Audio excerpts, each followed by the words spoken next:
Welcome in, everybody. Joe Quills here with you on this Tuesday night here, and welcome to the Philly Guy Speaks.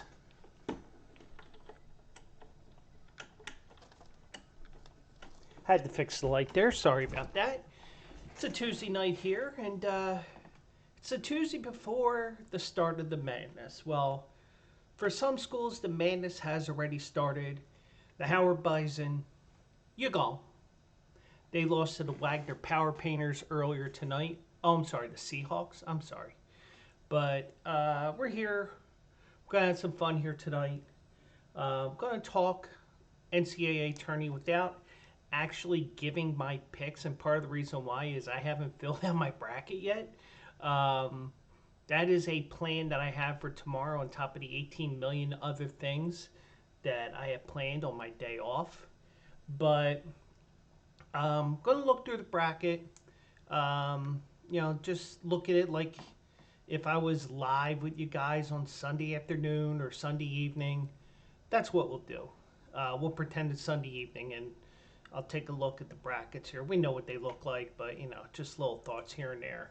Also on the show, got some sad NHL news. I'll fit that in somewhere in the show, hopefully.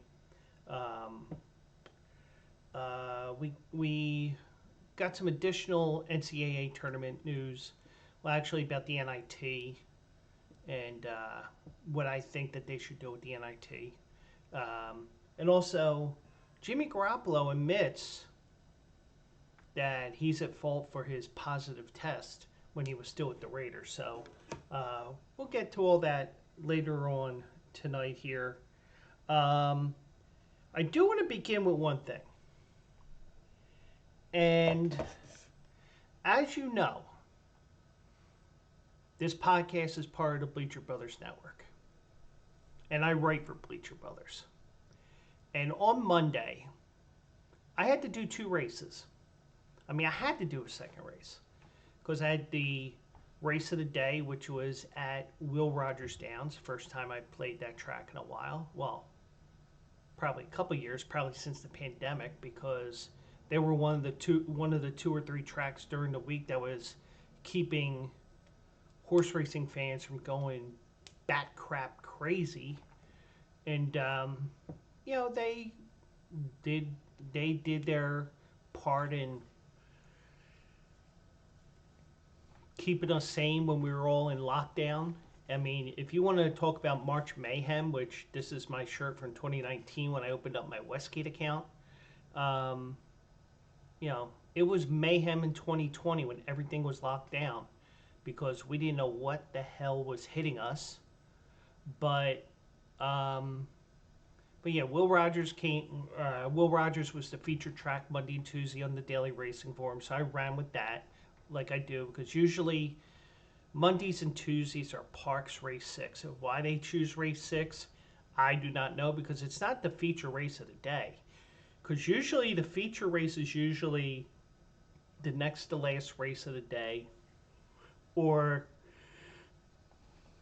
if a track just doesn't care that you are going to be stuck in traffic for a half an hour to an hour on one of those rare days where you have 10, 15, 20,000 people, let's say for a Pennsylvania Derby, for a Belmont, a Kentucky Derby, a Preakness, you name it. Joey, welcome in. Job doing what? Joey Poon is asking me for a job. But but I do want to share one thing. And the one thing I do want to share with you guys is we do have a horse that we adopted, so to speak. Do I know a guy? I barely know myself, to tell you the truth. Yeah. But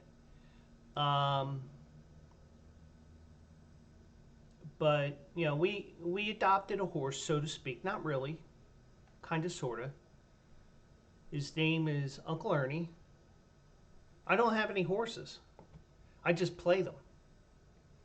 But we did adopt this horse. I call him the unofficial horse of Bleacher Brothers. His name is Uncle Ernie. And the reason why he's the unofficial horse or the adopted horse of Bleacher Brothers is because our leader, AJ Johnson, he is friends, acquaintance, whatever the correct word is. He's friends with the owner, Gil Hallenbach, I think his last name is. So I wrote the article Sunday night before AJ texted Gil and say, hey, what's your feelings on Uncle Ernie today? Now me, I already wrote the article on Sunday night. I wrote the not only did I write the article, I had 8 pictures on there. And, you know, other pictures were used, that's fine, you know. I give my suggestions for pictures, and if something's better, go right ahead, you know. I mean, it's about the fans. It's not about me. But I even gave him the PDF of the 9th race at Parx because I downloaded the program because I had to. And then for whatever reason, I got up at 7 o'clock in the morning. I go and I look at my phone. All caps, no less, and rightfully so. Where's the article? So I have to give myself one of those.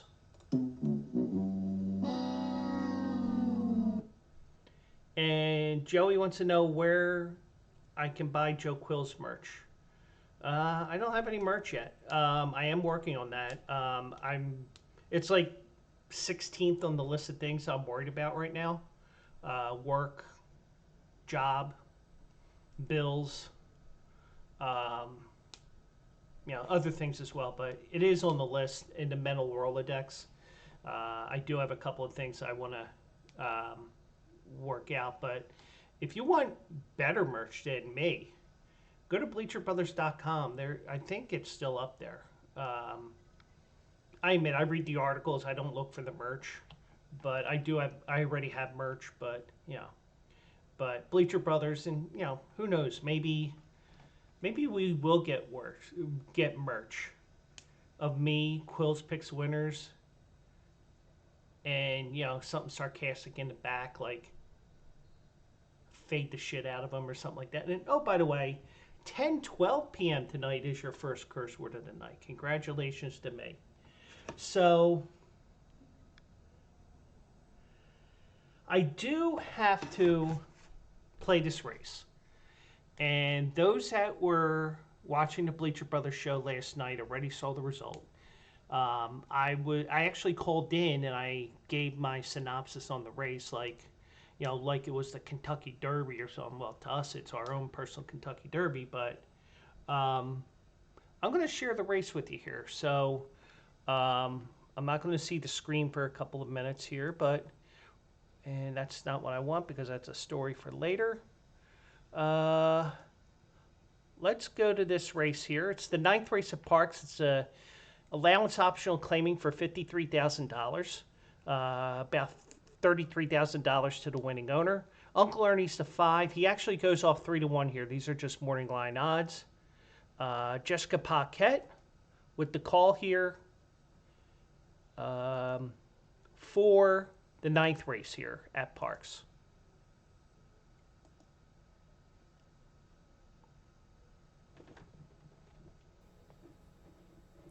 Off and racing. Good start on the outside for Uncle Ernie. He breaks on top and goes to the lead. Scaramouche forwardly placed along with Hushin. Then coming up the rail, Bourbon Music settling into 5th. 5 Dreams. Then it's back to Dollarization and Factor It In. It's Uncle Ernie. He has about a length over Hushin, who tracks in 2nd. Bourbon Music in tight and on the rail. Then back in 4th. It's Scaramouche. Factor It In. He's moved up a spot to 5th. Then it's back to Dollarization and 5 Dreams as they head down the backstretch. Less than a quarter mile left to go. The quarter, 22-2. Uncle Ernie, Bourbon Music and Hushin there in tandem in 2nd. Then it's Factor It In. Scaramouche 5th. In between horses, Dollarization, and 7th and last, 5 Dreams. Uncle Ernie has had a pretty uncontested lead as they go through the far turn. He's had it all his own way out front. Frankie Pennington looks under his shoulder for competition, asks Uncle Ernie for a little bit more. Hushin in 2nd, Bourbon Music, Scaramouche, and Dollarization. They loom on the outside, the half, 46-1. Uncle Ernie has led every step of the way. A wall of horses chasing behind him. He's trying to take them gate to wire here. On the outside, Dollarization looks like the main danger. Factor It In on the rail. It's Uncle Ernie with a 16th left to go. Uncle Ernie, Factor It In, chasing but not getting to Uncle Ernie today. And Uncle Ernie, he gets the win. Factor It In, back to Dollarization, and Bourbon Music and Scaramouche. Final time, 1:12-1. Hold all tickets until race 9 is official.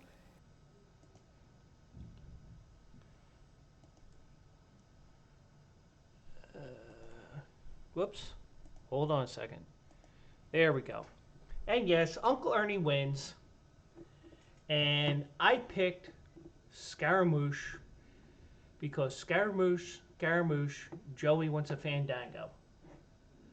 And what did Joey get in return? But, and especially with the text message that AJ got yesterday morning. And he sent me a picture of it. And AJ texts Gil, who's the owner of the horse, Uncle Ernie. AJ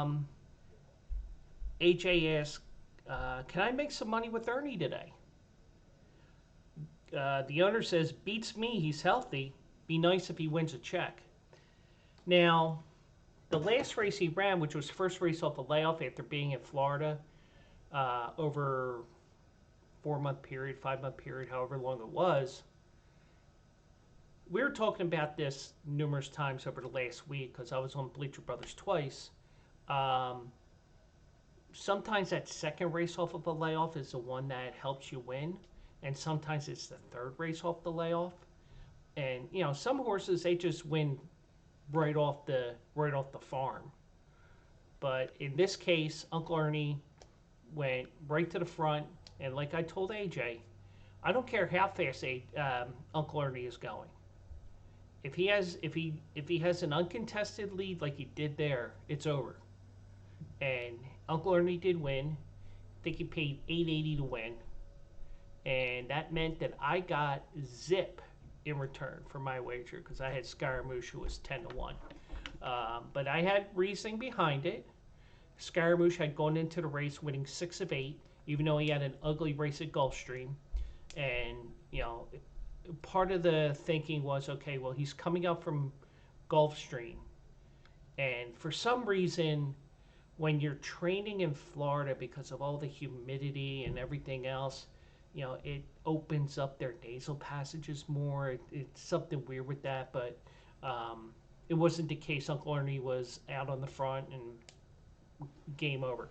So, um, it happens. And, maybe the owner was telling the truth to AJ. And maybe he was just saying, like AJ said, I don't know, if it was the case or not. It may be, I don't know. He said that, I didn't want you to manipulate the odds. And with me personally, even if I was betting Uncle Ernie, I'm not betting my whole bank account on him. I'm not that nuts. I mean, if I bet my whole bank account like that, somebody will be calling 1-800-GAMBLER for me. Because I always tell you guys, whenever we do a Philly fade or anything like that, I will tell you, bet within your means. Make sure your bills are paid first. Make sure this is disposable money, so to speak, where if you lose it, it's not that big of a deal. Maddie, welcome in. Hope you're doing well out there. And that's the one thing I will tell you guys, even with these brackets, and I'm not going to, and Maddie, just let you know, I'm not going to be picking my bracket out because, well, first of all, I haven't even filled it out yet. And I know. How much time do you have left? I got a week. I got about 24 hours to do it, so it's on my list of things to do tomorrow. So, but, one thing I will tell you, whether it's horse racing, sportsbook wagering, pools like this, anything like that, bet within your means. Don't be afraid to say, it's a horrible, and the one thing I will tell you, if you were at the racetrack with me, it's okay to bet $2. It's okay to bet the minimum. I mean, I have a system that I use, and like yesterday, I was playing while I was working. Don't tell my boss, but I went 0 for 10 yesterday.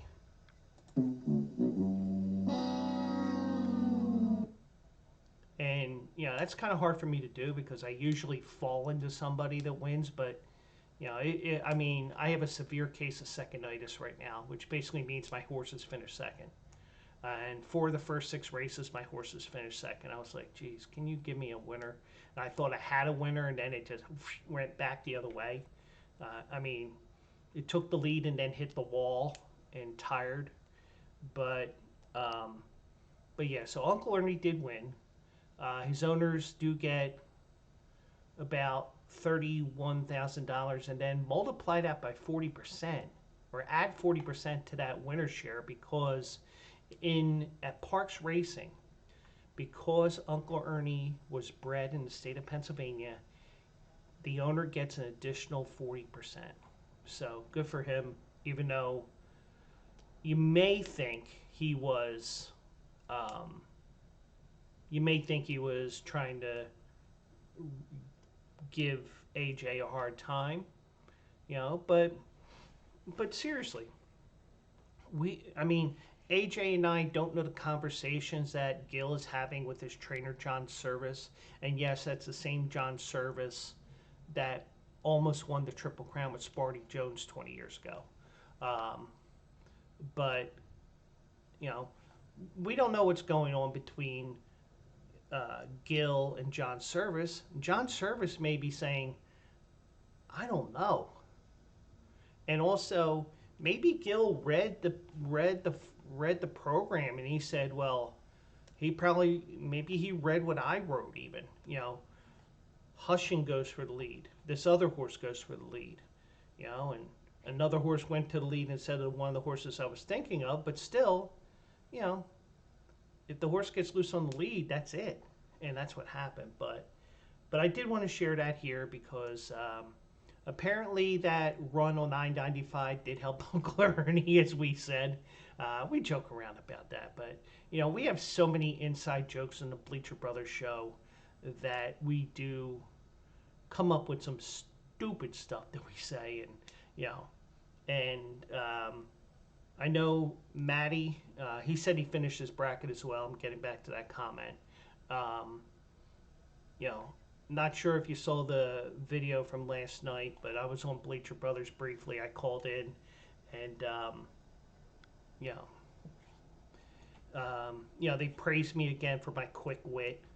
Um, Basically, it's my don't give an F, you know, if it's funny or not, you know, because I'm the type of person that believes in a groan is as good as a laugh, because a groan is that you understand the joke even if you don't like it. It's the silence is what I don't like. But yeah, he wins. Uncle Ernie wins, and I have an idea where I think he'll run next. Um, there is $100,000 race at Parx next month for Pennsylvania breds. I think he could go there, but who knows? I mean, AJ is more in contact with the owner, even though it's just little things like that. And you know, I did some research, and he did have a second horse in the running at Parx. She didn't do anything, but they had two. He only has two horses. I mean, two that we know of, from what I can find on Equibase, that's running right now. But you know, a little Bleacher Brothers talk here to begin the show here on this Tuesday night. Now, I do want to mention here the NCAA tourney, and we'll take a look at the bracket in a second. And some of the teams that were snubbed from the NCAA tourney included St. John's, Ole Miss, Pittsburgh, Oklahoma, and Memphis.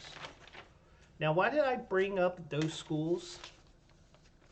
Well, that's because those teams also said this to the NIT. And for those that are listening on the podcast, I gave the camera the middle finger. Because we are in an age where if we don't get into the main tourney, we are too good for a consolation tourney. And, you know, I mean, I will give you my thoughts in a second, but, you know, and I found this article from Dan Wolken of USA Today. It was from yesterday. And he said that the NIT is practically obsolete as more teams just blow it off. Blame the NCAA. Well, it used to be that the NIT was its own entity. Then a few years ago, the NCAA bought it and they run it.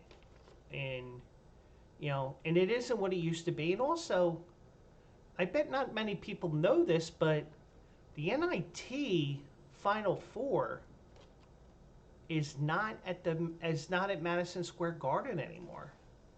And I think that they're going site to site like they do the regionals and Final Four and the sub-regionals and stuff like that.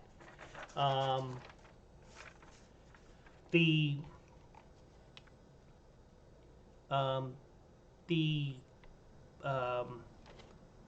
NIT Final Four this year is at Hinkle Fieldhouse at Butler University in Indianapolis.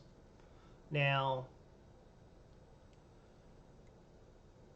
I think, you know, I mean, it's just that not only is the NIT obsolete, as this writer wrote, you also don't have the NIT the way it is where, oh, we're going to go to New York for the Final Four, the NIT Final Four.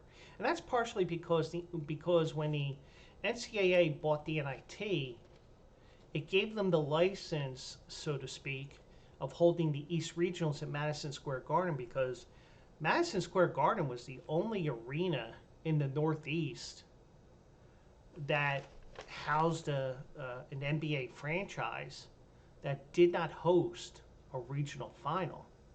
And it was because of the NIT, at least in my opinion. But um, now the NCAA is basically saying, all right, well, this year we'll put in Indy, next year we'll put it here. Last year, I don't even know where it ended up, but the NIT isn't what it used to be. And Tom Crane, who is Tom Arnold's doppelganger, and probably more smart than Tom Arnold, he had an opinion of those schools that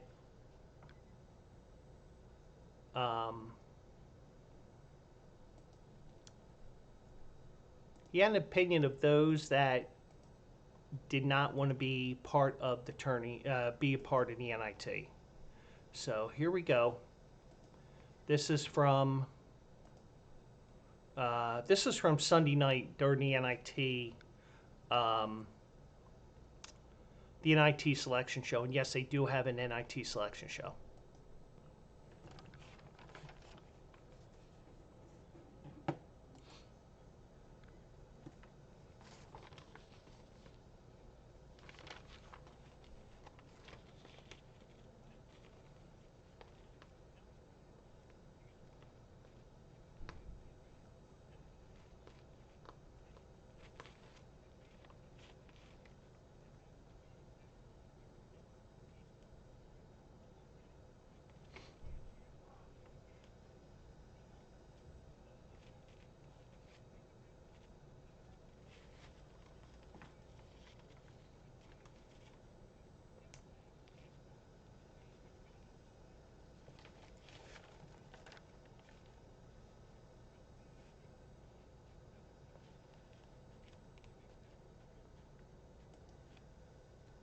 So that was Tom Crane the other night, and I understand what he's saying. I mean, he wants a coach. I mean, he only knows one thing: coaching basketball. And if that sound did not come up, I apologize, because I see that I might have goofed up. But with NIL, with everything else, and I was listening to Tony Bruno's show while I was working, and Philly coaching legend Phil Martelli was on there today. Phil Martelli coached for 25 years at St. Joe's, and he's now coaching at the University of Michigan as an assistant coach. At least he was. He's still under contract for the University of Michigan. He's just in a little bit of limbo right now because of the fact that Juwan Howard was fired last week. But and Phil Martelli, he's a fellow St. Joe's Prep graduate, so you know he's got a good brain. He's got a good head on his shoulders. Well, doesn't look great with the bald head, but I don't look much better. But you know what I mean by having a good head on their shoulders. But Phil Martelli said it's crazy that NIL opens up, or the transfer portal opens up yesterday when the season isn't technically over. And that's the problem even with NIL and the transfer portal with college football. The only difference, in my opinion, is the transfer portal for college basketball is in the middle of a semester. Now, granted, unless you're Drexel University or a couple other universities that go on a quarterly system where you go to school for 10, 11 weeks at a time, a couple of weeks off, and 11 more weeks, you're, in a quarterly system, you're going to June. And I didn't find it a problem. It's just, okay, well, I got to take 60 more credits to graduate. But when I look at everything here, I mean, and Phil Martelli, and, if the video's still up there on YouTube, go to it. You can also go to, and I'm going to pull it up here because I can here on this other computer.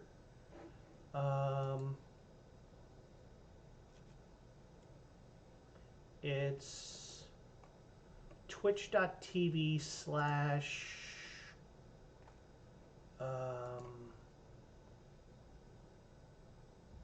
where the hell are you, Tony? And yes, I got too many people I follow on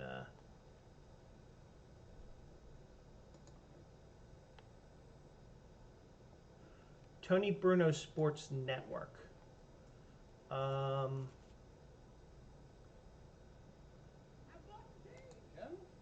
And you may not be able to get that video because the one thing is with Tony, he starts talking music and they start playing music, and they play the music more because of the radio show. But you do have, you know, copyrights and stuff like that, and you know, it's a real pain because Tony, you have to keep up with Tony and all the music. Oh, play this song for me and blah blah blah. And it's like, well, we can play for the radio, but you can't play it on Twitch, you can't play it on YouTube, you can't play it here, you can't play it there. So, but Phil Martelli gave some great insight about it because you know why have the transfer portal now when the season isn't even over? Because you know you may get to a point where you know you might have a player opt out and basically said, screw you, I'm out, when your team's in the tourney. I mean, even though it's hard to fathom, but you know, I think you know we can blame whomever. We can blame you know, we can blame Christian McCaffrey, who was probably among the first to opt out of a bowl game, because it's even going into basketball now where you know, even teams are opting out because, oh, I don't want to play in the NIT or CBI because it's not the big tourney. It's not the one, you know, in this age of NIL and everything else. Or the, you know, I'm not getting the trophy that, you know, I'm not getting the trophy, so I'm not going to play. And, you know, and some teams do have a reason for it, you know, but, and like Tom Crane was basically saying, you know, some of these reasons can be utter BS too, even though he didn't say it word for word. You know, and the thing is, also, in my opinion, could be totally wrong, and like I always tell you guys, I'm not afraid to be wrong. You know, you can play in the NIT and also now say, hey, if you don't go pro, you know, maybe you can stay with us and blah, blah, blah, and talk to the players and stuff like that. So, but that's me thinking, and, you know, I'm thinking outside the box and not even in the athletic department or anything like that. But you know, Oklahoma had said,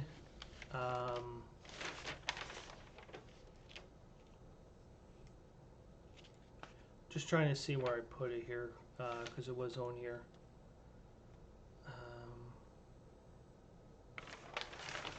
I'm just trying to see if I can find it here in this article here, because I thought I did. Yeah, because all those teams I mentioned opt out. Rick Pitino wanted to recruit.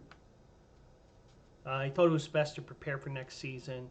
Oklahoma cited the well-being of our student athletes. And, you know, a lot of people won't question that because mental health is such a big thing now. It gets bigger with every day, and that mental health thing is going to come up in our next segment after I go through the brackets. But I really think, and I said it a couple weeks ago, and by the way, Colorado State is up 30-14 in the second half right now. Virginia, if you can get a lead on them, especially in the tournament, especially a double-digit lead, they're not coming back. And if they do, they'll prove me wrong yet again. But But I think even though Dan Patrick is against it, numerous people are against it, I think what we have to do is sacrifice the NIT, put it out of its misery because it isn't what it used to be.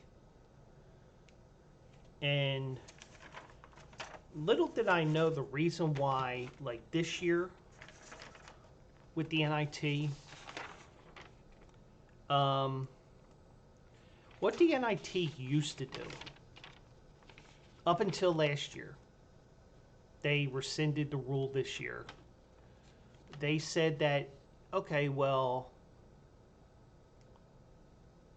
if you finish first in your conference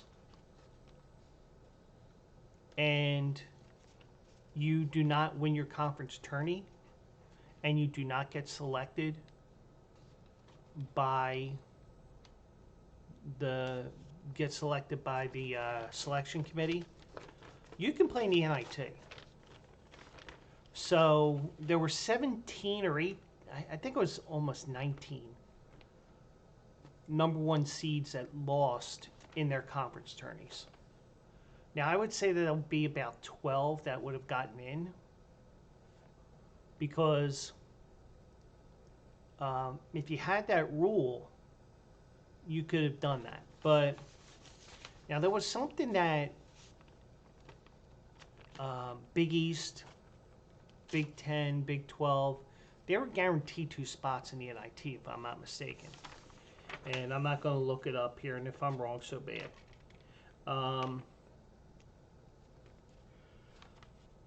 Now, the way the NIT has always been, it gave the automatic bids to the regular season champs who lost in their conference tournaments until this year.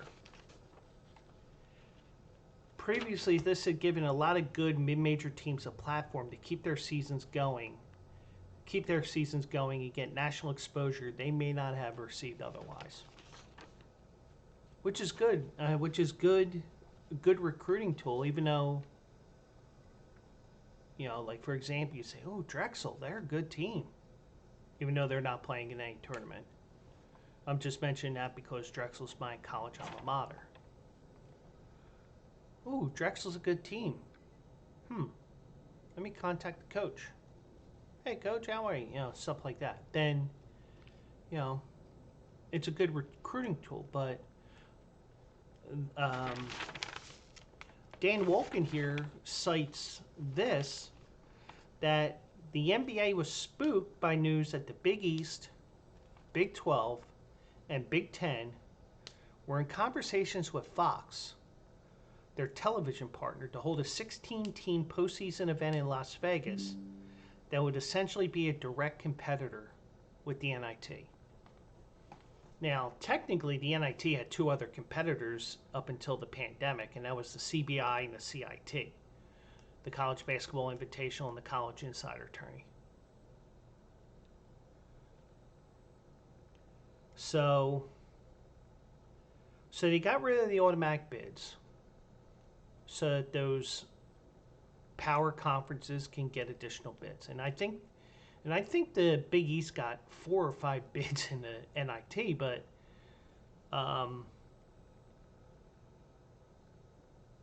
a bunch of power conferences, teams from power conferences like St. John's, Oklahoma, Pitt, Memphis, if you want to consider the AAC a major conference. They're more of a mid-major, and I think if you were to watch any of those AAC games, I mean, it looked like it was the friends and family plan. Oh, you're friends and family? You can come to the game. You're not friends and family? Stay out. That's what it seemed like. And I joked around on Bleacher Brothers yesterday in the chat that it almost looked like they had COVID restrictions in place, where it was only about 100 people in the arena.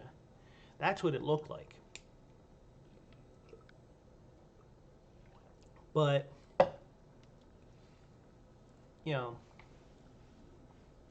but I think what the NCAA needs to do, and I've been saying it for years, and everybody says, oh, no, no, you can't do that. No. Even though Dan Patrick says not to, there's a few other ones that said don't do it. I think what the NCAA needs to do, it's time to shoot the NIT to the moon and have it never come back, because it's served its purpose and there is no more purpose in the NIT. Put those 32 seeds into the NCAA and have a 96 team tourney. Now, when this new contract came into play, there was talk of possibly 128. There was possibly everybody was going to be it because they didn't know. But 96 would work great. You'll get 2 extra days. And the way that I would have it, the Friday, Sunday group, they would play on Wednesday, so Wednesday, Friday, Sunday. And the group that would play Thursday, Saturday this year would play Thursday, Saturday, Monday. So you still have a couple days off before you go to the Thursday and Friday regionals. The Thursday, Saturday, Friday, Sunday regionals. Now, what I would do in order to get the teams from point A to point B to these tourney sites, especially those that are playing in that round of 96, you have all the tournaments decided by Saturday night. The same way that college football is done, except for the Army-Navy game, on the Saturday before they release the rankings and who the top 4 were in the playoffs, which next season will be the top 12. I think what you do, and I've said it a few times here on the show, I'm going to say to my grave or until they decide to do it. Since there's 362 teams in Division 1, and I don't think anybody's is relegating down to Division 2 or Division 3 like Hartford did last year. And St. Francis of Brooklyn basically saying we're not offering sports anymore. You know, you got 360 teams.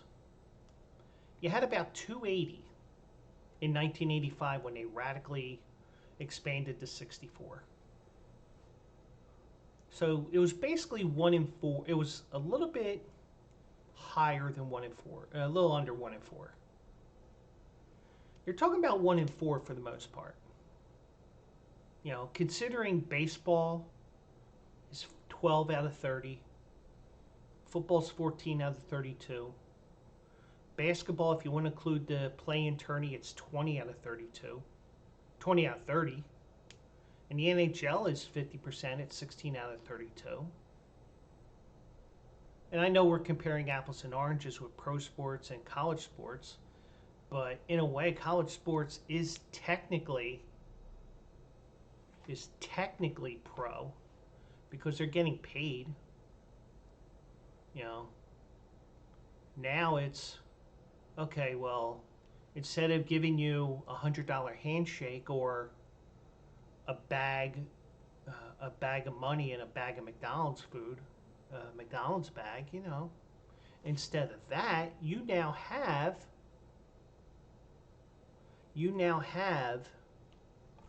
it on the up and up, allegedly. And now it's at a point where, well, my name, image, and likeness won't matter in the NIT tourney, so I am going to go into that transfer portal on Monday. And I just wonder how many kids go into the transfer portal in college basketball because of the fact there's all kinds of different options for these kids. They can go into the transfer portal. If they're good enough, they're going to go pro. And, you know, the way these kids are, it's just like, oh, I need to get my paycheck because my family needs the money.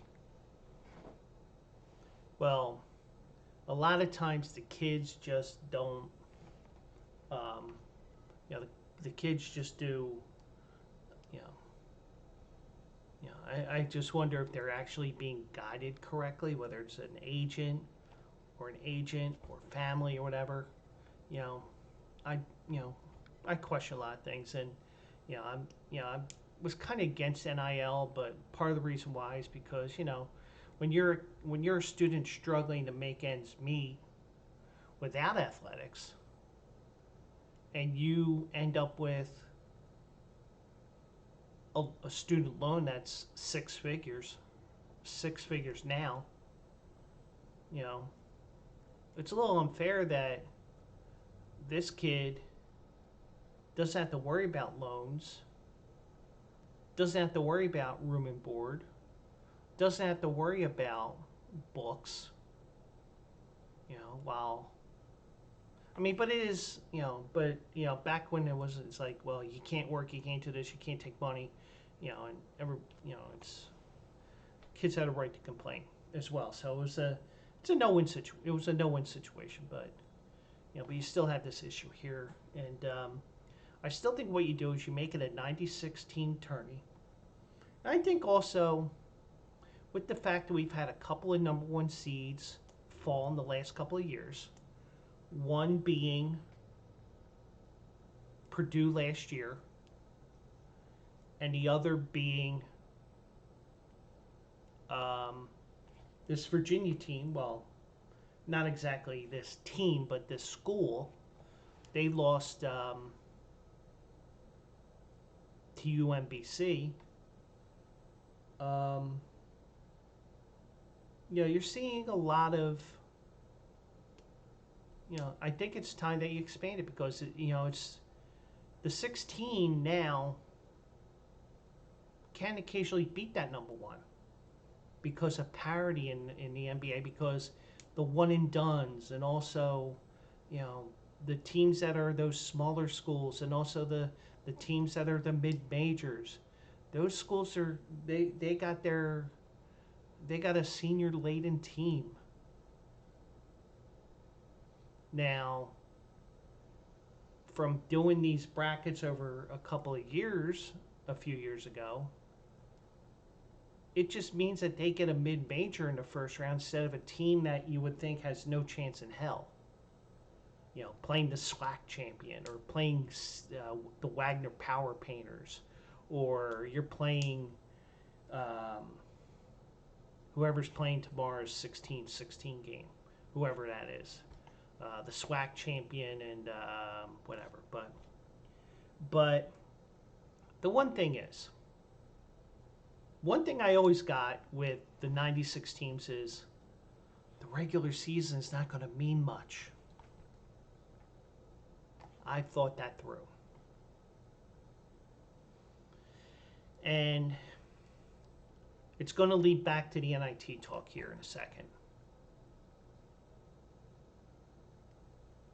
If you're going to expand it beyond 64 teams with 96, which I think is the preferred method, just get rid of the NIT, just morph it into the NCAA.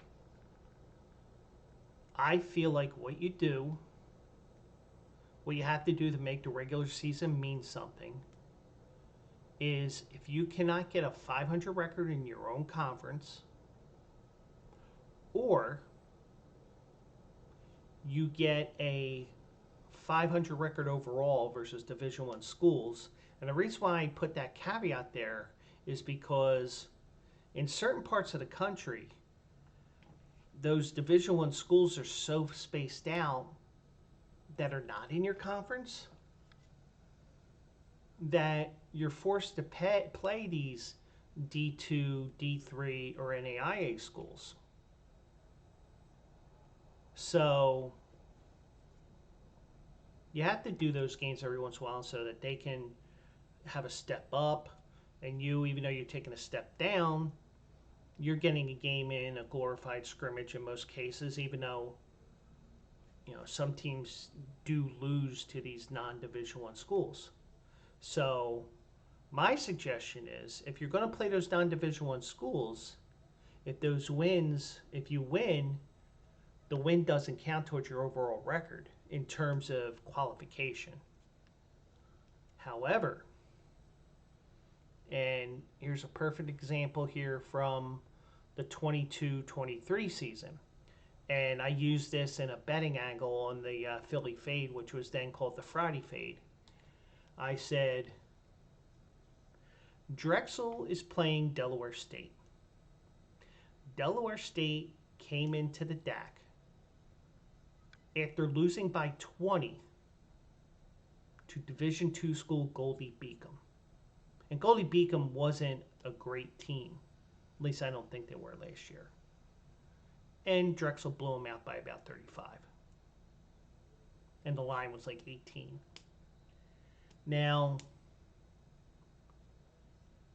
because you lost by so much to Goldie Beacom, Delaware State probably deserved about 5 losses for that. But if you lose to a non-Division I school, you deserve to have that loss go against you in the corrected overall record to qualify for the NCAA tournament and also your conference tournament. Because if you don't get a 500 record overall or a 500 record in your conference, an amended overall, because the wins won't count, but if you lose to that non-Division I school, it counts against your record. If you don't get that, if you don't qualify one of those 2 ways, bye-bye. And this goes back to the old NAIA rules. And that's where I got it from. One day, I'm sitting, I was on a road trip to Newman College, now Newman University, down there in Aston, Pennsylvania.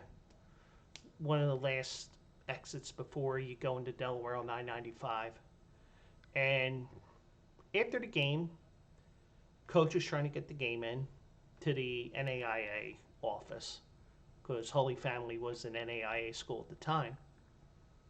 And he explained to me in a nutshell, he wasn't going into details. And truthfully, at that time, I probably would have wanted to try to figure it out myself and not, have him explain it to me. He probably couldn't figure it out either. It's just report and just let them handle the rest. And it's like, okay, you're qualified, you do not qualify. The reason why I say overall record and conference record is because the way that the NAIA did it back then, you had to have a rating of 20 or higher. How they got that, who knows? Or if you had a 500 record. Because I don't want to be doing all kinds of mathematical formulas and creating all kinds of crazy stuff on an Excel sheet, that works better. The one or the other qualifier that I mentioned. So that is definitely something I like to see. Now, I was ripping Temple. I was ripping the AAC. Even though I kind of wanted Temple to win on Sunday, and it wasn't happening, and it didn't happen because they were playing their 5th game in 5 days, and they had a very short bench.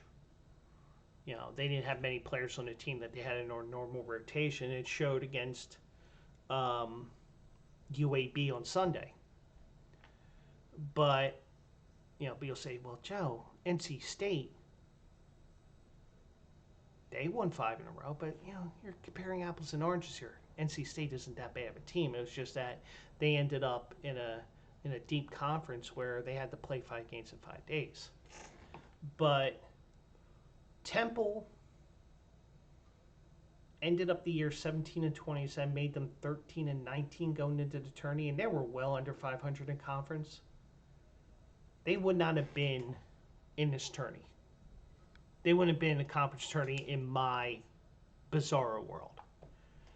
But I think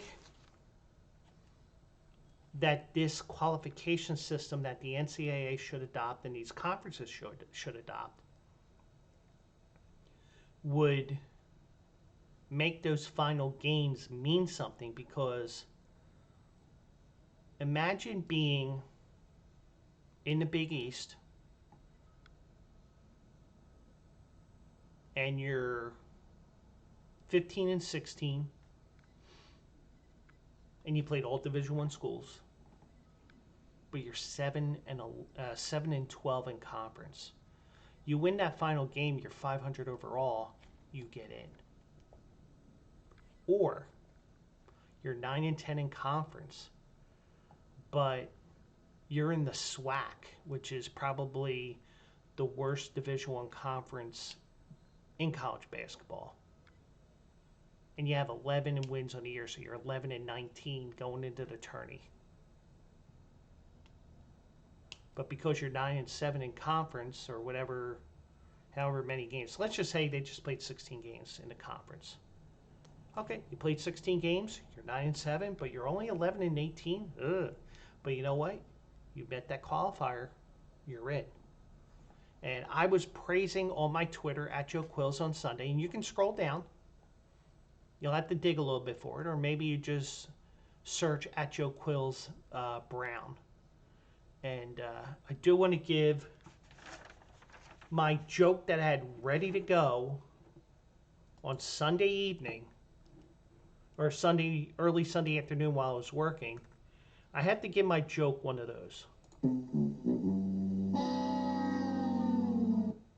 Now, when March Madness comes around, Nike, Adidas, Under Armour to an extent, they make special shirts and gear for the players to wear when they're not on the court, but warm-ups and stuff like that. So Brown University, their shirt said Brown Energy. And I was ready to go with, man, I haven't seen so much energy. I said, I haven't seen it, I know what it was. I was ready to go with, I would have thought the Browns would have made it to the Super Bowl before Brown University made it back to the NCAA tourney. So much for Brown Energy. And I said, here's what happens with Brown Energy. And I had a toilet and a guy just going with the handle. But, but yeah, you do have, but I really think, but at least with Brown, they were 9-7 in the conference. And I praised the Ivy League. Because you have to earn a spot in the top 4 to get in there. There's 8 teams in the conference. The top 4 get in. Now, personally, I think the conference tourney should always be at the Palestra. But they're in an 8-year rotation. I think they're in year 6 now, so 2 more years of this rotation. I just feel like what they need to do, conferences should adopt something like this. Get rid of these goofy-ass brackets where, if you're the 8th seed, well, instead of just playing 3 games to win the conference tournament where you have to beat the number 1 seed, then the number 4, and then the number 2, if all the seeds hold, other seeds hold, we're going to make you play 5 games just to get to the number 1 seed in the semifinals. We don't need these gauntlet things. Just do it. Just do it the old-fashioned way, the way that is easy for all your fans. It's like, if you're the, like for example, Pepperdine blew out Pacific in the first round of the WCC a couple of weeks ago. But you know what happened? They had to play another game, and then if they won, they had to play another game. Then they had to play the number 2 team. So they had to play 5 games in 6 days. Totally unnecessary. Just do 1 versus 8, 2 versus 7. Now, granted, in a traditional bracket, they would have to play that 4th game. So 8-9 would have had to play 1 team in a quarterfinal. Why couldn't that be done? But I don't know if either team would have qualified under my rules. But Brown would have qualified with a 9-7 record for the Ivy League tournament. And maybe there was a special dispensation that the NCAA gives where, okay, each conference has to have at least 4 teams that qualify. That would be the only asterisk I would give. But what happens as a result, and I did a research on this on Sunday night, because I was actually watching the Ivy draw because I was like, did Villanova say that they're too good for the NIT? Even though they won 2 national championships in the last 10 years? They're still playing. I was hoping that would be Villanova and St. Joe's, a rematch, but they got Virginia Commonwealth tomorrow night. Little did I know, I mean, and this is part of the whole, we got to put the big schools in there because, if not, they're going to go to Fox and they're going to have their own 16-team tourney. Go ahead. Goodbye. That's what I would have said. But, but Fox, they would want a little bit more more of a say in sports, college sports. I mean, even though they are partly to blame for this super conference stuff that's happening now. But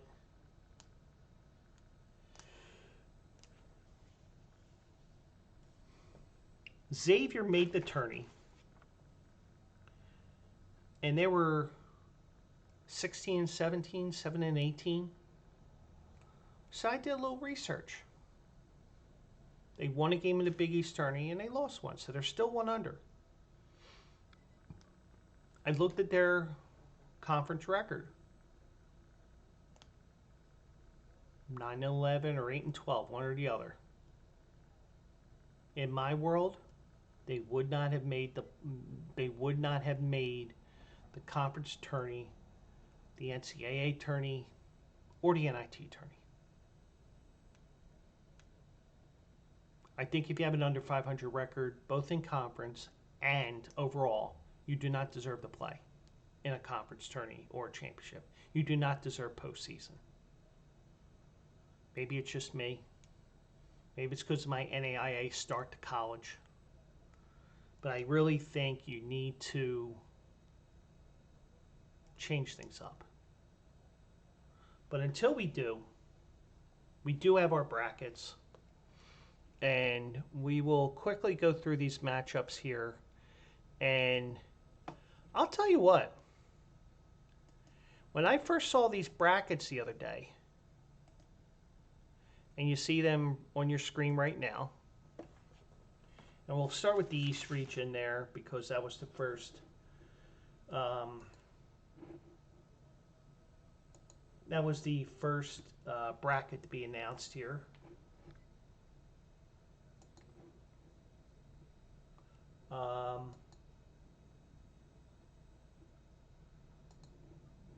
But anyways, and let me do this here for a second. So I can get rid of that alert that's on my screen here. There we go. So there we go. We're looking at the brackets here, and you look at the first 4 matchups here, and you got UConn, the #1 overall seed, playing Stetson. And I'm just looking here for something else. Okay, good. So I can actually do some wagers on Thursday. Good.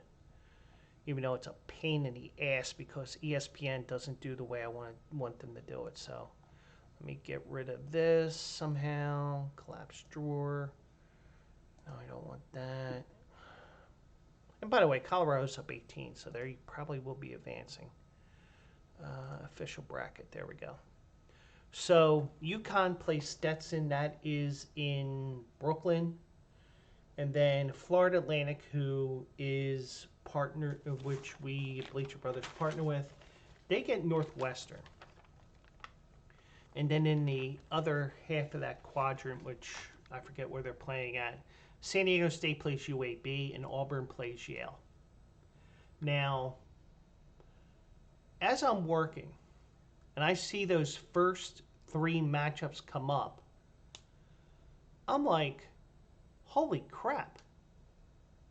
Now, Miami didn't make the tourney this year. They were under 500, and they did not do well all year. Bottom fell out on them. Kind of like the Eagles. But if you notice, in this section of the draw alone, the 3 Final Four teams from last year that made the tournament this year are in the same 16. I don't think I've ever seen that before. And I don't think that was intentional. But, you know, you got all, I mean, you got some, you know, I mean, UConn may have to run the gauntlet again, except it's going to be a Florida Atlantic possibly, and possibly a San Diego State gauntlet. And possibly a rematch in the Sweet 16, which would be in Boston. But but whatever happens there, you got some interesting matchups there. Auburn plays Yale. Bruce Pearl coaches at Auburn. Yale won the Ivy, and you know they got a last-second shot that ruined my Browns going to the Super Bowl, Brown University going to the NCAA tournament tweet joke that I had all ready to go. But you know, that's that first section of the draw there, and what should be an interesting region of the draw.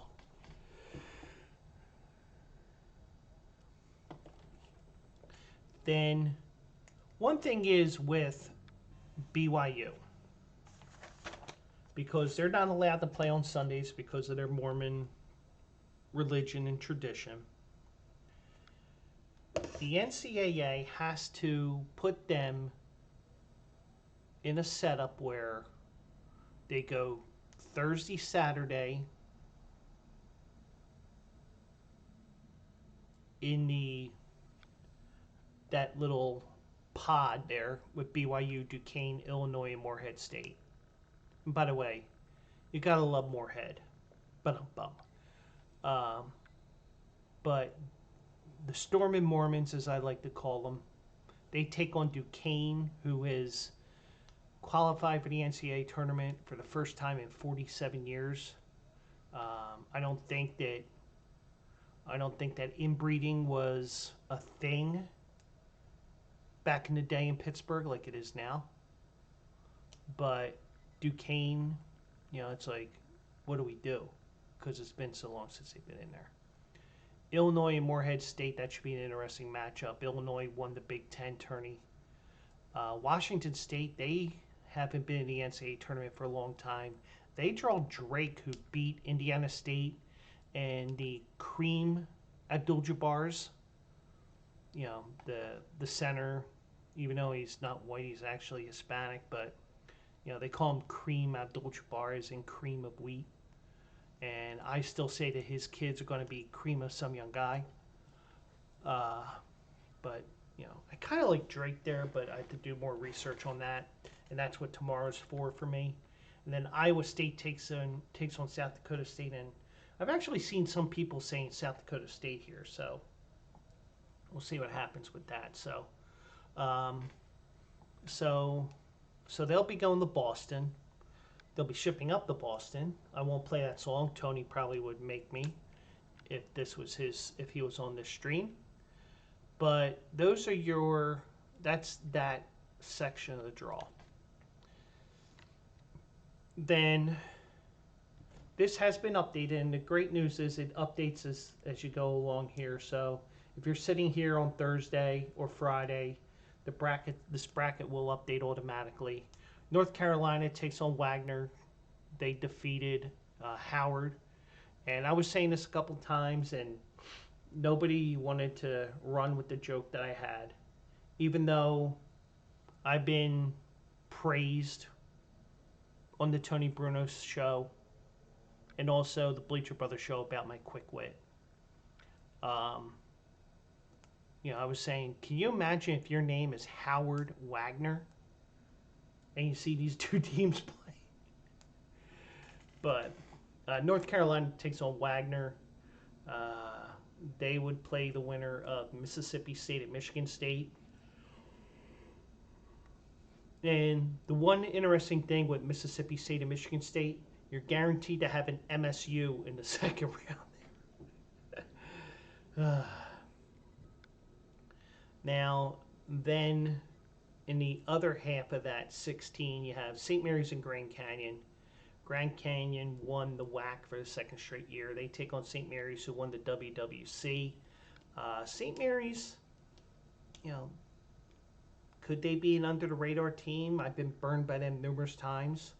Either, you know, defeating Villanova the one year, or, you know, losing in the second round when I had them had them beating UConn and UConn won it all, you know, stuff like that. The St. Mary's Grand Canyon winner will be playing the winner of Alabama and Charleston. Charleston plays in the CAA, what is now the Coastal Athletic Association, no longer Colonial. Why they changed, I don't know. It is what it is. But Alabama, their coach got signed to a long-term deal. So maybe he's a little satisfied with this new contract. Who knows? But Alabama is the 4 seed. Charleston's a tough matchup, but they do play in a weak conference. And I know that they're a weak conference because that's where my Drexel Dragons play. Clemson and New Mexico, and New Mexico is actually favored here, but New Mexico's been up and down all year, and I know that because there've been so many games where New Mexico was favored and they just shit the bed. And, and this is a weird game because of the point spread, and New Mexico is actually favored here. If New Mexico wins, is this an upset because they're the 11 and Clemson is the 6? Or is Clemson beating New Mexico an upset because of the fact that Clemson is an underdog? And I'm just looking to verify that on my DraftKings app here. And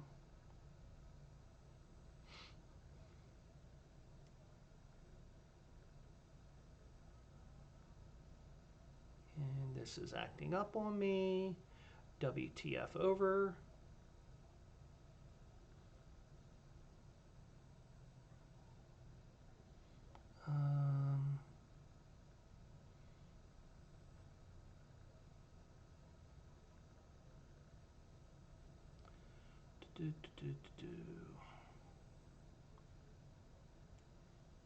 And I don't even know what time they play.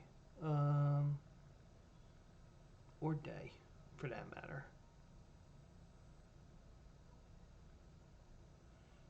But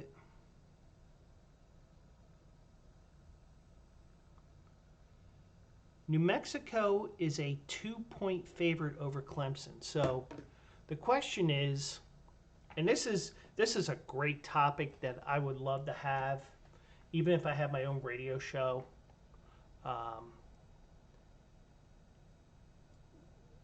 If you term an upset here, is it because the 11 beat the 6?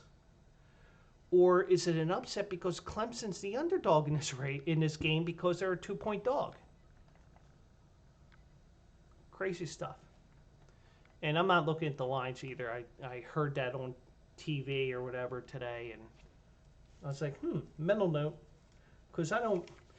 And the one thing with me is I'm not the type of person that actually... that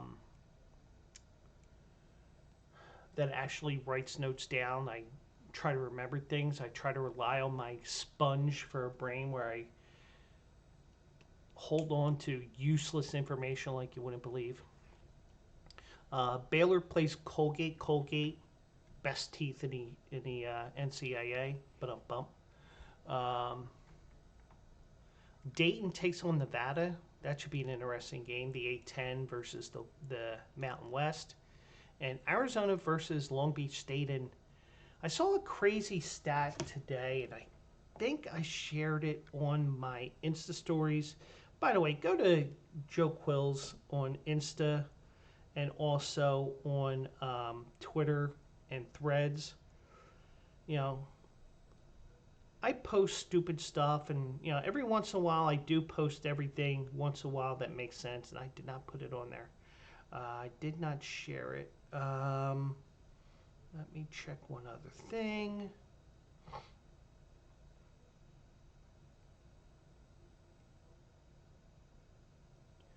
Let me just find it real quick. I know it was recent. Nope. Okay. Well, I did see it. I think I saw it on Instagram. That 95% of the money on the money line is on Long Beach State.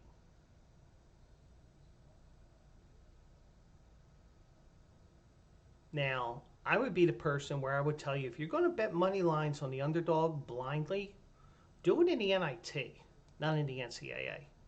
Even though the NCAA has been a factory for upsets, as we saw the last few years, and it's happening more and more. So Colorado is playing Virginia right now. It's not much of a game, 58-37 with 4 minutes to go. Virginia is about to go home. Tomorrow, Grambling and Montana State. I was saying if Temple is going to win, it's going to be Temple and Grambling. And then this is going to be a good one, Colorado and Boise State. And because there were so many upsets and so many bids stolen, so to speak, the 10 seeds for the first time are in the play-in games. So, I mean, they've been as low as the 13. They've been as high as the 10. So, let's get to these other half here. Florida, they get. That's not even gonna let me pull that up.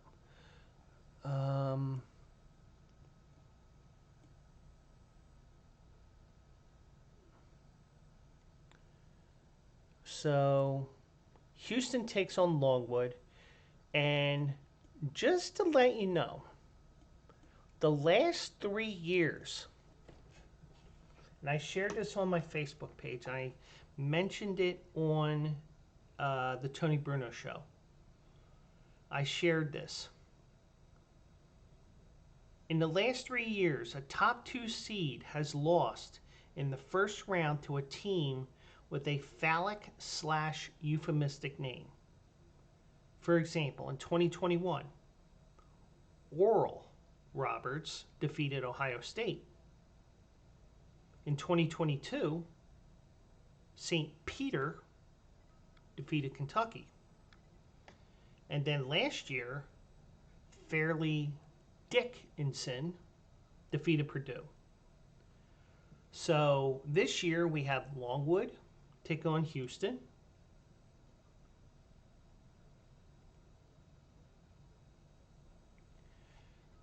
And you also have St. Peter's in the tournament.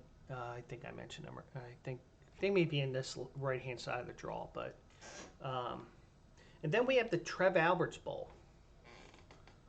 Now, the selection committees must have been in cahoots, because this is a matchup not only in the men's tourney, but also the women's tourney. Nebraska and Texas A&M. Trev Alberts, a couple of weeks ago, resigned from Nebraska, took over the Texas A&M AD job. And be interesting to see who he roots for. I imagine Texas A&M because that's his current employer, but Nebraska is also his alma mater. So congratulations, Trev Alberts. You ended up with a major conundrum in one of these. And then we have Wisconsin taking on James Madison. James Madison moved to the Sun Belt this year, and they won 31 games. They blitzed the conference, and they were top 25 early on, but they're going to be a tough out. And this may be your 5-12 upset if there is one. And Duke takes on Vermont. Don't sleep on Vermont. Kind of think Duke did that before. Duke once did lose to Vermont, but or at the very least played them. But either way, I'm not really sold on Duke this year, but probably means they're going to be in the Final Four. On the bottom half, Texas Tech takes on NC State. Kentucky takes on Oakland. Florida, I don't know who they play, and I am an idiot, and I am going to figure that out for you here as I do that for you here. Florida, their one center is out. He broke his leg in the conference final.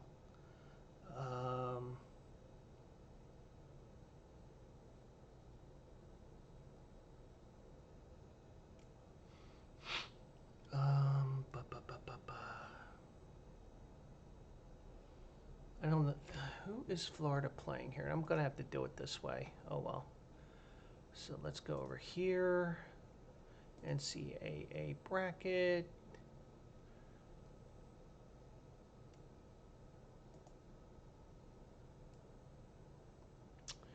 That does not help me.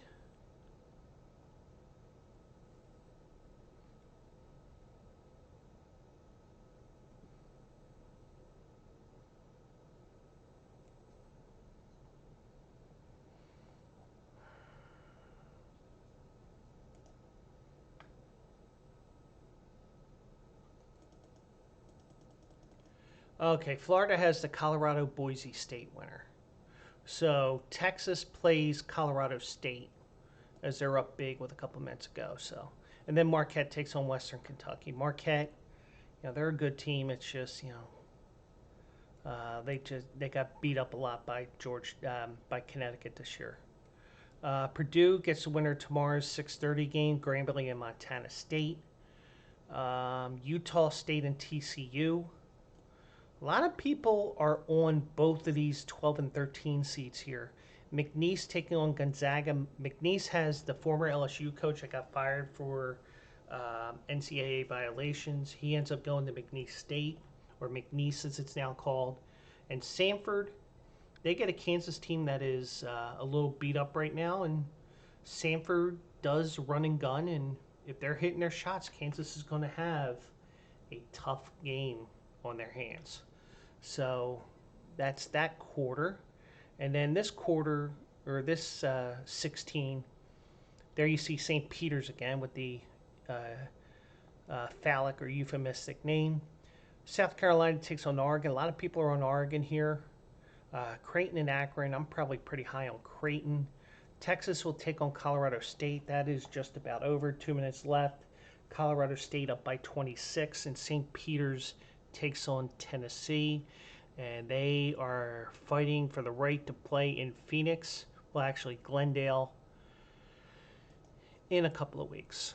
So those are your brackets, and I do have two other stories here. I was going to mention Jimmy Garoppolo.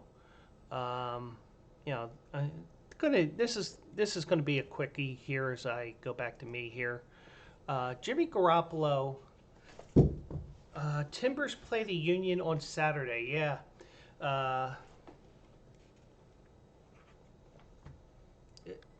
And it's a 10:30 game for yours truly. And thankfully I'm off this weekend, so it's not I don't have to worry about getting up early. So I will be watching. And if you can sports wager in Oregon, I'm telling you to do one of two things. And if you're following my horse racing stuff, I've been cold on that. I'll probably be cold on my sports wagers too. Philadelphia Union have not impressed me one bit, even with the little that I've watched. They got booted from the CONCACAF Champions League, but I kind of expected that when the second game was in Mexico in the second round. It is what it is.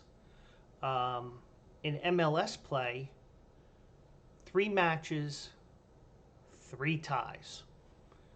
So my play, because I think Andre Blake is going to be playing for the Jamaican team and will be unavailable to the Union, even though they do have a quality backup. I'm leaning right now on Tuesday on playing the draw in that matchup because, like I always say about soccer wagers, I love me a 3-way. So, and I do apologize that I did not see that right away. Pork chop, um, you know, soccer is probably my 5th sport, but I still watch it because gotta support my Philly teams, and you know, it's it's something to watch at 10:30 tomorrow on Saturday night. So, go Union, even though Pork Chop will say go Timbers and do every chant that they do in the fan section, and be cutting a disc off the log, the log when the Timbers score a goal. See, you didn't think I knew that, did you? But Jimmy Garoppolo, he said that he messed up on his exemption because whatever he got popped for, he did not get the therapeutic use exemption on there, but he's going to the Rams, so he's going to be sitting 2 games. So that's probably why he got 2 and not 4, or whatever the minimum is. But he's going to be backing up Matthew Stafford. Quick thing on that here. So now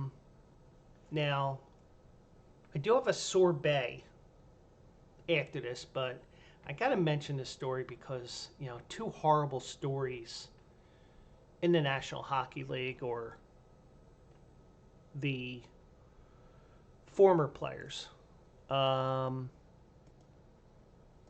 First, and that one is on my phone. Okay. Or no, it's not. Chris Simon, former Flyer, actually played for 7-8 teams. He was part of the Eric Lindros trade when Lindros said, "I'm not playing for you, people in Quebec." He passed away at 52 years old. And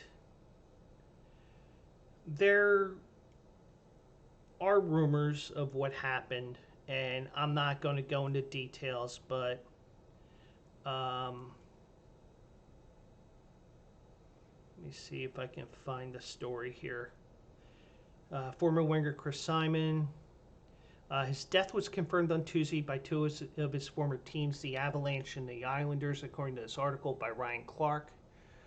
Ryan S. Clark, not Ryan Clark, the football guy. He had a physicality in his career, 7 franchises.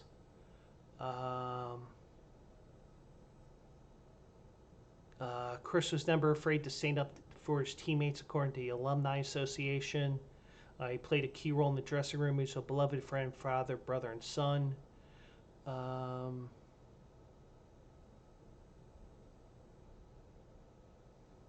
there was things I heard on the Tony Bruno show today that I'm not going to get into because,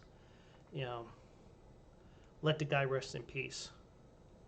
The other story, which was big news, and I'm going to read it off my phone here as well, so I apologize for looking downward while the camera's looking at me.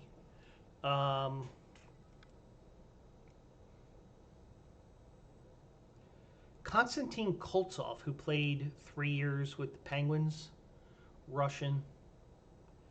He was a former Belarusian hockey player, and the boyfriend of professional tennis player Arina Sablenka. Apparently, he committed suicide, and this is actual facts from this article from the ESPN app. Police said in a statement sent to Reuters that Bell Harbor Police and Fire Rescue have responded to a call at 12:37 on Monday at St. Regis Bell Harbor Resort about reports of a man jumping off a balcony. No foul play was suspected. Miami-Dade Police Department said in a statement. Koltov was a forward for the Belarus national team in 2002 and 2010, and he played 144 games over parts of 3 years with the Penguins from 2002 to 2006. He was a 99 first-round draft pick and had 12 goals and 26 assists with the Penguins. His death was confirmed by Russian club Salavat Ulov Ufa, where he was an assistant coach for the past 2 seasons. He was also an assistant on staff for the Belarus men's national team. And the KHL, their timing is different from ours. I think they're still in season, but he was in Miami because the Miami Open, which is a WTA, and I think the ATP, the men's tour, also plays at the same time in Miami, kind of like they did with Indian Wells that ended this past weekend. Sablenka is the world's number 2 women's tennis player and Australian Open champion. She's in Miami for the Miami Open, a WTA event. She is not withdrawn from the tournament as of late Tuesday afternoon. You know, and of course everybody's giving their support, and and if she does decide to play, and in a way with everything, something that tragic and sudden,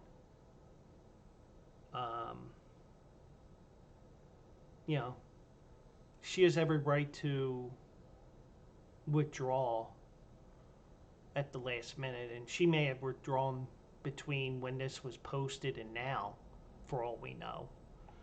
But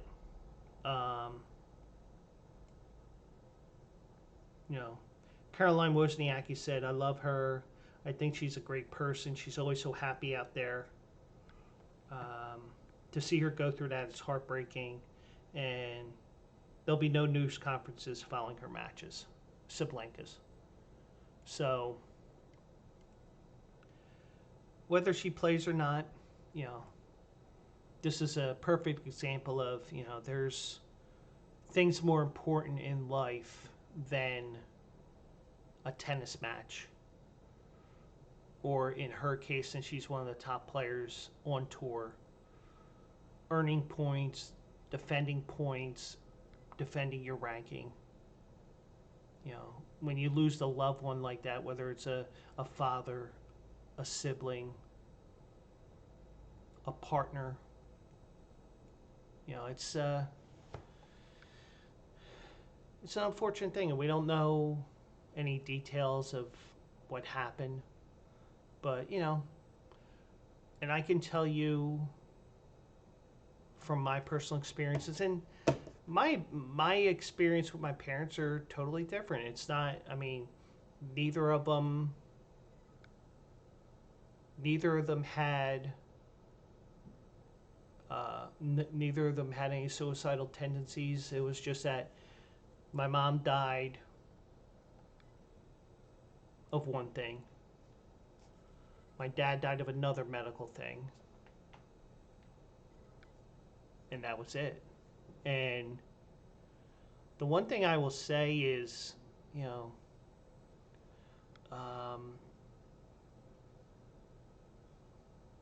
no two people grieve the same.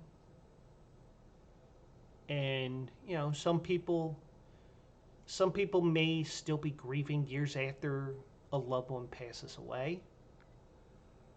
Now, I know in my case, and this is probably something that's going to end up in a conversation with one of my friends. I still have weird dreams every once in a while. It isn't like a dream like where it haunts me the rest of the day or anything like that. I'm the type of person where if I have a dream, and I don't have many dreams, I'm just sitting there thinking, what the hell was that dream? That's what I'm thinking half the time. And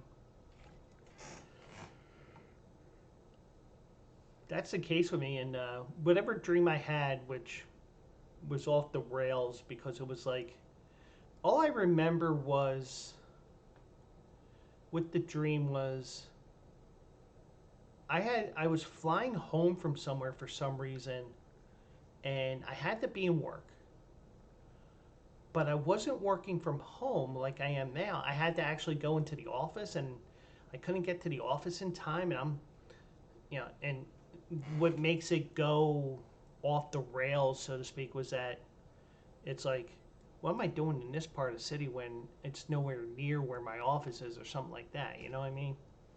But you know, and I think my mom was in my dream, but it was like that. So it wasn't like I was having a full fledged conversation. It was just some goofy stuff that happened. It's not anything. It's not a grieving thing, or it's not anything. People have dreams that are loved ones a lot, from what I understand. It was just some goofy thing that came up from time to time, and it happens, and so be it. But I'm not in a grieving state. I'm okay with everything that happened, and um, if I get into a rut, so to speak, or what um, the guy from Fox, the ball guy, um, you know who it is. I'm drawing a blank, but he has his own podcast. Um, he has a mental health podcast, and you know, and the one thing is, I know that I have people I can talk to, and but this wasn't a case of being in the dumps. It was more like, where the hell did that dream come from? With the you know trying to get to work, and getting to work is going through a totally different area of the city that doesn't make sense. Something like that. But you know, but but everybody grieves differently. And something does set you off from time to time. I know it did with me for the first couple of weeks, even though I was working. Um, since I've been at my job, and I'll be at my job 25 years in May, um, I was allotted 3 days for my grandmother. I get 3 days for each parent. You know, I just did the 3 days because even though I may not have been ready, you'll never know you're ready for anything. Whether it's returning from bereavement, or um, or anything. You know, being out of work because you're sick for a couple of months. God forbid you get cancer or some other disease, something that's life threatening, but you beat it. You know, you never know you're ready to go back until you're actually back. And the sad thing is, with the state of medicine and insurance and all that crap that governs everything, that ruins everything for us, you never know you're back. You never know you're ready to go back until you actually do it. And thankfully, I was able to ease my way back in each of the 3 times. Um, Someone died um, in my family, and it was just. I mean, you have to get on that bike eventually. You have to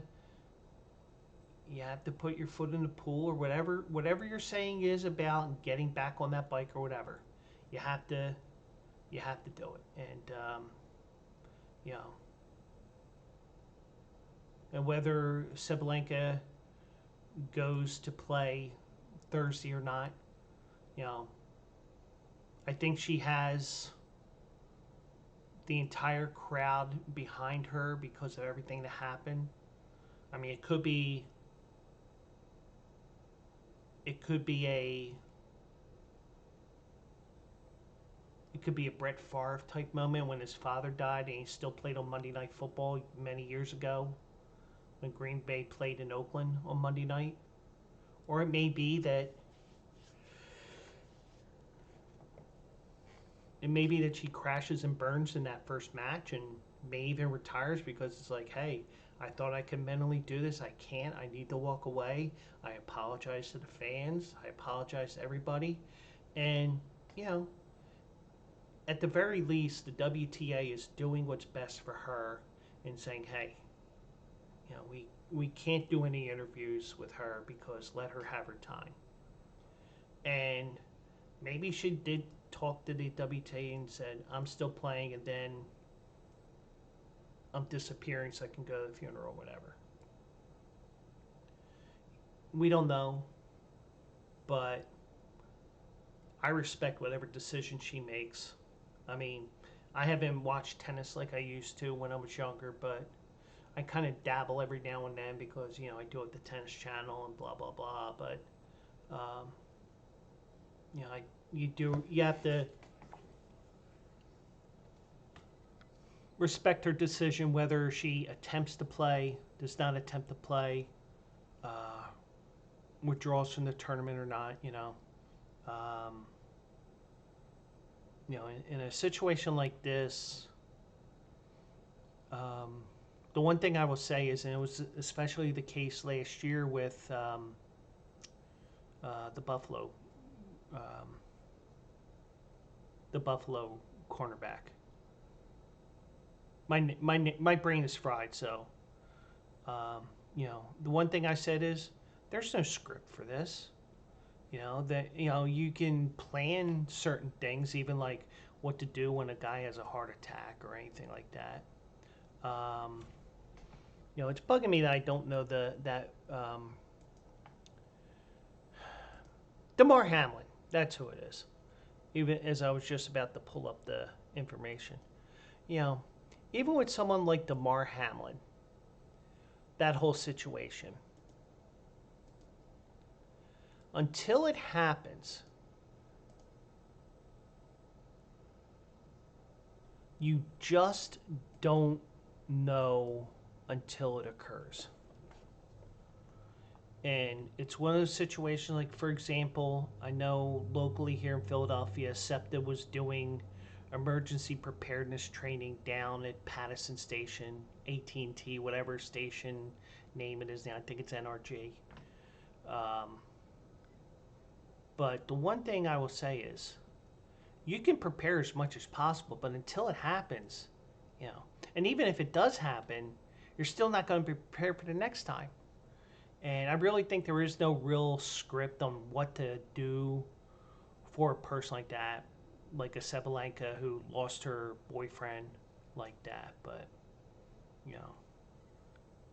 and also, even though I think she is outspoken against the war in Ukraine, because Belarus and Russia are in it together,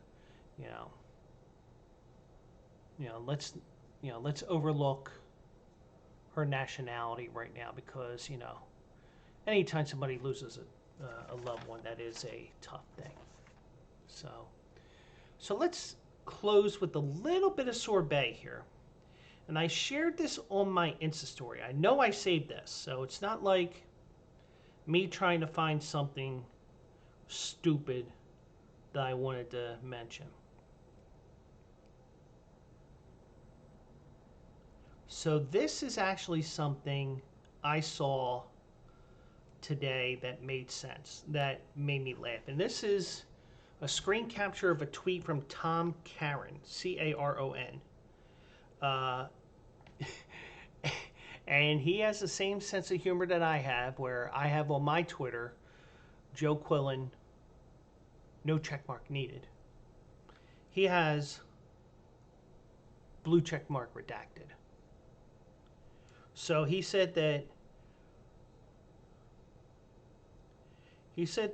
in a tweet here, Red Sox pitcher Josh Winkowski had jury duty on Tuesday. As candidates were whittled down, he remained, and it looked like he would be selected. Asked if there was any reason he couldn't serve, he said, I have to pitch in Clearwater on Thursday. And he was sent home. So Josh Winkowski and that story is the sorbet that we need after that tragic story, the two tragic NHL stories rolled up into one there. So Josh Winkowski got out of jury duty because he has to pitch against the Phillies on Thursday. So, but that's going to do it for now. And do want to thank everybody for coming in tonight. Joey Poon, who I still think is somebody on Bleacher Brothers. I'm thinking more and more that's AJ. Wouldn't surprise me.